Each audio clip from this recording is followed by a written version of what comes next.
Good morning to all. Semester number 4 ડિપ્લોમાની અંદર તો ખૂબ જ અગત્યનું જે સબ્જેક્ટ છે એનું નામ છે પ્રોસેસ હીટ ટ્રાન્સફર. બરાબર, તો એના વિશે આપણે ડિટેલ્ડમાં જાણી લઈએ. સબ્જેક્ટ શું છે, સબ્જેક્ટનું કન્ટેન્ટ શું છે, આ સબ્જેક્ટની અંદર કેવા કેવા પ્રકારના ચેપ્ટર્સ છે અને શું જાણવા મળશે આપણને.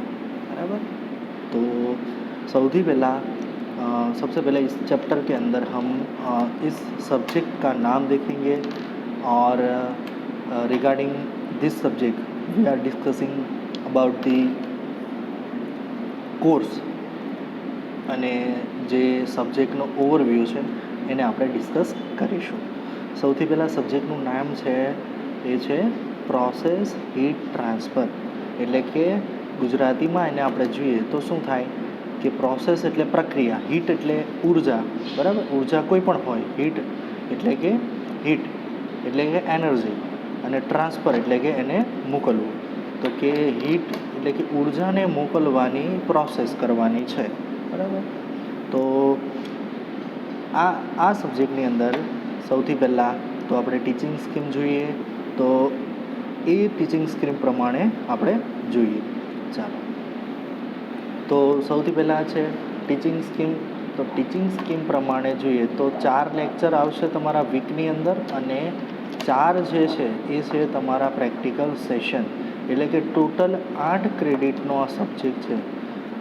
એટલે 4 લેક્ચર અને 4 લેબ, એટલે ખૂબ જ લાંબો આ સબ્જેક્ટનો સિલેબસ પણ છે અને એ સબ્જેક્ટ સાથે સાથે એના લેક્ચરના જે મતલબ કે સબ્જેક્ટના જે પ્રેક્ટિકલ સેશન છે એ પણ ખૂબ જ અગત્યના છે. બરાબર, તો 4 છે એ તમારા લેક્ચર રહેશે અને વીકની અંદર તમારે 4 લેબ પરફોર્મ કરવાની પણ આવશે. એટલે ટોટલ ક્રેડિટ રહેશે આ સબ્જેક્ટની અંદર એ રહેશે 8. ઓકે, અને આ સબ્જેક્ટનો કોડ છે એ તમારે યાદ રાખવાનો રહેશે. It is 33405001 33405001. 33 it is a common for all semester for the diploma. 40 that means કે જે 40 છે એ શું છે એ સેમેસ્ટર ડિફાઇન કરે છે. ચોથું સેમેસ્ટર તો 40 અને સબ્જેક્ટ કોડ તો 501.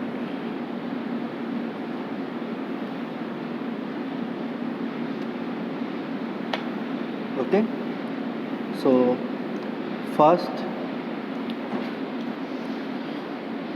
આ સબ્જેક્ટની અંદર જે થિયોરી માર્ક્સ છે એ પ્રકારે જોઈએ તો 30 માર્ક્સનું તમારું મિડ સેમેસ્ટર એક્ઝામિનેશન રહેશે. બાકીના જે 70 માર્ક્સ છે એ તમારી એક્સટર્નલ જીટીયુ એક્ઝામિનેશનના માર્ક્સ રહેશે. બીજા પ્રેક્ટિકલ સેશનના માર્ક્સ રહેશે 60. બરાબર, અને બાકીના 40 જે એન્ડ સેમેસ્ટર એક્ઝામિનેશન્સ હોય છે, જેમ કે વાઇવા, પછી જે તમારું સબમિશન છે એ બધાના થઈને 40. એટલે કે ટોટલ માર્ક્સ છે આ સબ્જેક્ટના એ રહેશે 200. ઓકે, તો 200 પરથી તમારા સબ્જેક્ટનું શું થશે, કાઉન્ટ થશે. બરાબર, ચાલો હવે જોઈ લઈએ આપણે detailed syllabus of your subject process heat transfer. તો સૌથી પહેલાં આપણે જોઈશું ફંડામેન્ટલ્સ યુનિટ નંબર 1ની અંદર. તો યુનિટ નંબર 1 છે ફંડામેન્ટલ્સ ઓફ હીટ ટ્રાન્સફર, એટલે કે હીટ ટ્રાન્સફર માટેના બેઝિક ફંડામેન્ટ્સ કયા કયા છે. તો આ ચેપ્ટરની અંદર આપણે જોઈશું કે ડેફિનેશન્સ ખૂબ જ અગત્યનો પાર્ટ. જુદી જુદી ડેફિનેશન જોઈશું, જેમ કે હીટ શું છે, એનર્જી શું છે, માસ શું છે, પછી વર્ક શું છે, ફોર્સ શું છે. બરાબર, વિસ્કોસિટી શું છે, ડેન્સિટી શું છે, અને એ સિવાય બીજા એના એકમો જેમ કે એના યુનિટ, જેમ કે હીટ છે, એનર્જી છે, માસ છે, તો એ બધા જ વસ્તુના, બધા જ ક્વોન્ટિટીના આપણે શું જોઈશું, યુનિટ જોઈશું. તો એઝ પર આપણને ખબર છે કે જે યુનિટ છે, એકમો છે, એ ઘણી બધી રીતે હોય છે, માપવામાં આવતા હોય છે. કોઈ વાર CGSમાં માપવામાં આવતા હોય છે, કોઈ વાર SIમાં માપવામાં આવશે, અથવા તો કોઈ વાર FPS ફૂટ પાઉન્ડ સેકન્ડમાં માપવામાં આવતા હોય છે. તો એના વિશે આપણે ડિટેલ્ડમાં સ્ટડી કરીશું. બરાબર. તો પહેલું પાર્ટ રહેશે આપણું ઇન્ટ્રોડક્શન, અને ઇન્ટ્રોડક્શનની અંદર રહેશે આપણું ડેફિનેશન્સ જુદી જુદી. પછી આવે છે તેની અંદર મોડ્સ ઓફ હીટ ટ્રાન્સફર. ખૂબ જ અગત્યનો પાર્ટ હીટ ટ્રાન્સફર સબ્જેક્ટની અંદર, કે મોડ્સ ઓફ હીટ ટ્રાન્સફર શું છે, એટલે કે હીટ ટ્રાન્સફર કરવા માટેના મોડ કયા છે. તો 3 ખૂબ જ અગત્યના મોડ છે: કન્ડક્શન, કન્વેક્શન અને રેડિએશન. તો એના વિશે આપણે ડિટેલમાં નેક્સ્ટ ચેપ્ટર આપણે યુનિટ નંબર 2 તેના અંદર આપણે જાણીશું. પહેલા ભાગની અંદર આપણે જસ્ટ ઇન્ટ્રોડક્શન જોઈશું. પછી આવે છે સ્ટેડી સ્ટેટ અને અનસ્ટેડી સ્ટેટ હીટ ટ્રાન્સફર. હવે સ્ટેડી સ્ટેટ શું છે, અનસ્ટેડી સ્ટેટ શું છે, એના વિશે પણ આપણે માહિતી મેળવીશું. બરાબર. નેક્સ્ટ રહેશે તમારું unit number 2. It is a heat transfer by conduction. If heat transfer is occurs, then what types of modes can be occurs. So heat transfer basically based on second chapter is a conduction. Okay, so conduction ની અંદર આપણે જોઈશું કે ફુરિયર્સ લો જે ખૂબ જ અગત્યનો છે, અને હીટ ટ્રાન્સફર માટે એકમાત્ર જવાબદાર લો છે, કે જે લો પર આધારિત હીટ ટ્રાન્સફર થાય છે. ઓકે, તો તેનો કોન્સેપ્ટ જોઈશું, હીટ ટ્રાન્સફરનો, હીટ કન્ડક્શનનો કોન્સેપ્ટ. પછી તેના અંદર જોઈશું હીટ ફ્લક્સ, પછી ટેમ્પરેચર રેટ, પછી ટેમ્પરેચર ગ્રેડિયન્ટ, આ બધું શું છે એ પણ જોઈશું. આ ચેપ્ટરની અંદર બીજું ઇમ્પોર્ટન્ટ રહેશે thermal conductivity and its variation with temperature. એટલે કે થર્મલ કન્ડક્ટિવિટી શું છે, અને એ કઈ રીતે માપવામાં આવે છે, અને એનો ઉપયોગ શું થાય છે, એનો ફાયદો શું છે, તો તેના વિશે પણ આપણે ડિસ્કસ કરીશું.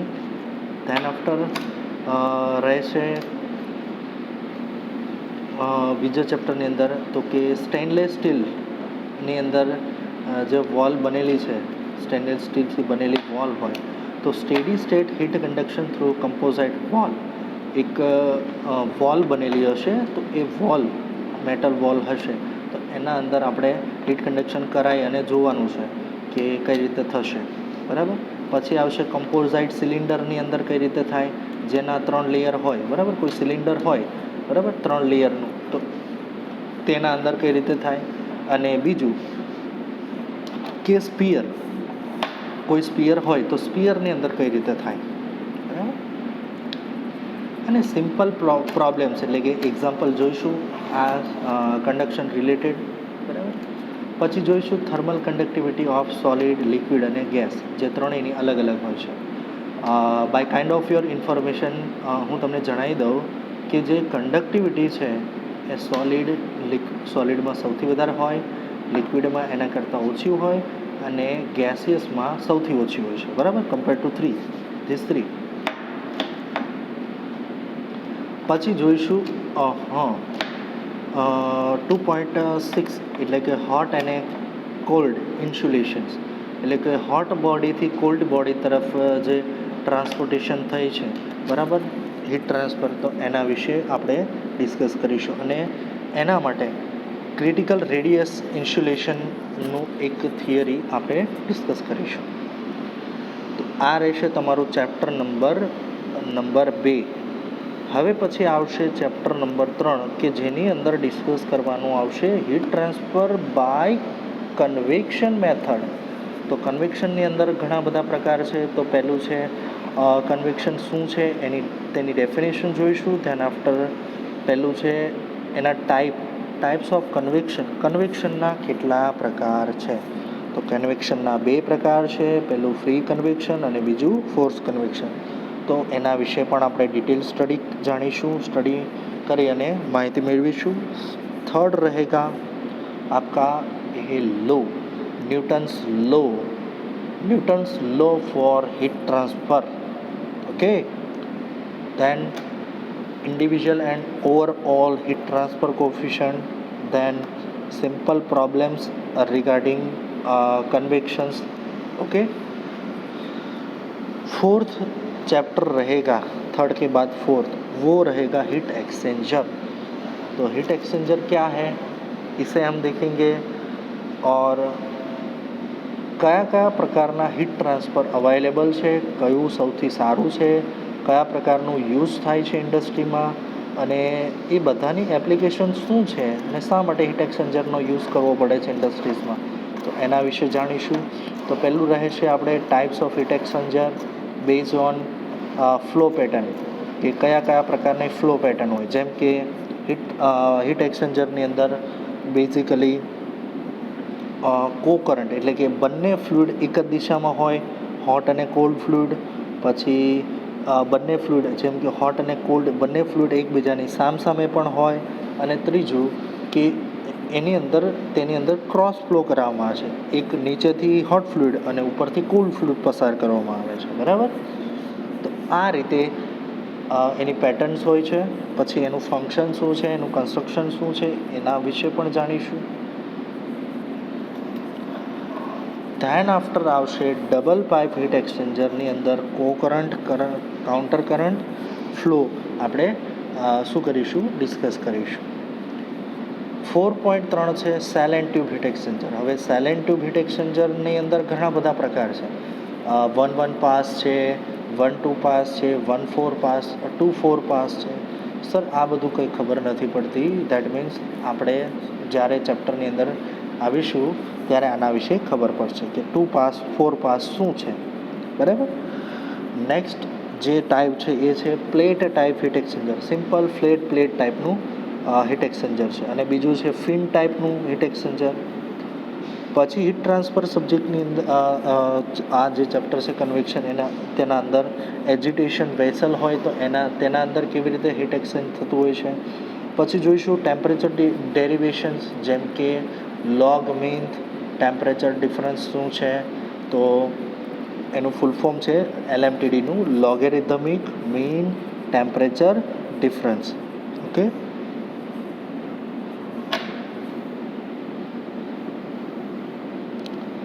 પછી જોઈશું ઓવરઓલ હીટ ટ્રાન્સફર કોએફિશિયન્ટ.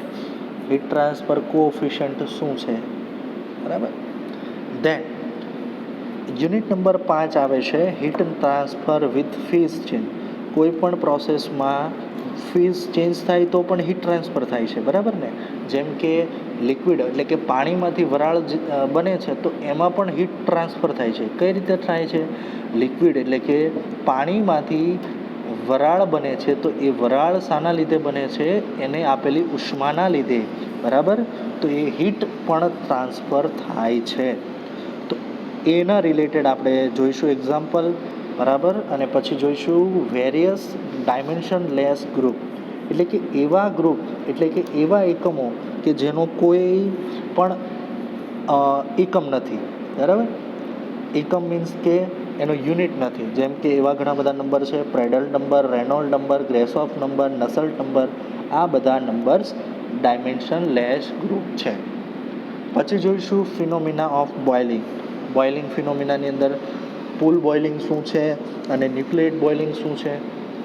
પછી જોઈશું કન્ડેન્સેશન છે, એના વિશે માહિતી મેળવીશું. એટલે કે કન્ડેન્સેશન કરીએ તો એ કેવું સારું પડે, જેમ કે ડ્રોપ વાઇઝ અથવા તો ફિલ્મ વાઇઝ અથવા તો કોમનલી યુઝડ કન્ડેન્સર. તો આના વિશે માહિતી મેળવીશું ચેપ્ટર નંબર 5ની અંદર. પછીનું જે ચેપ્ટર છે એ રહેશે રેડિયેશન.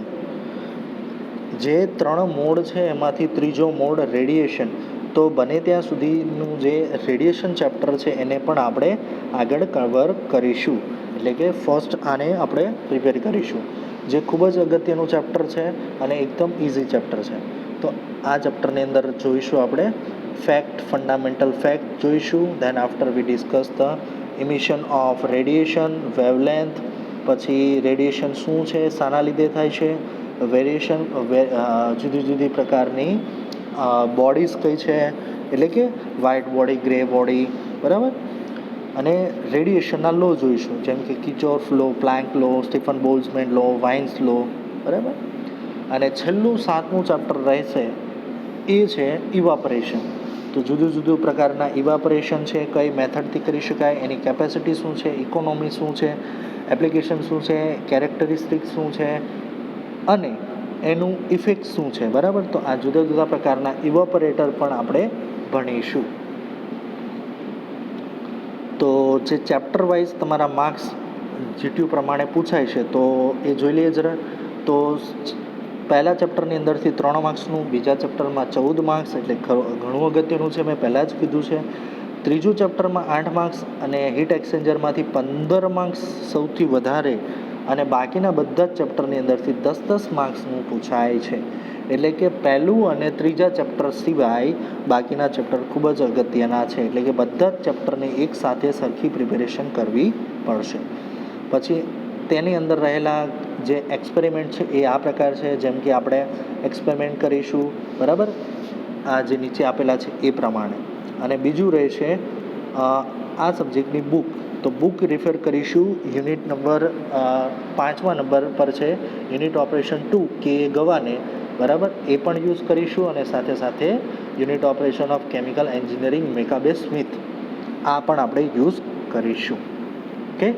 સો નેક્સ્ટ લેક્ચરની અંદર આપણે આપણું યુનિટ નંબર 1 તેને આપણે ડિટેલ્ડમાં સ્ટડી કરીશું.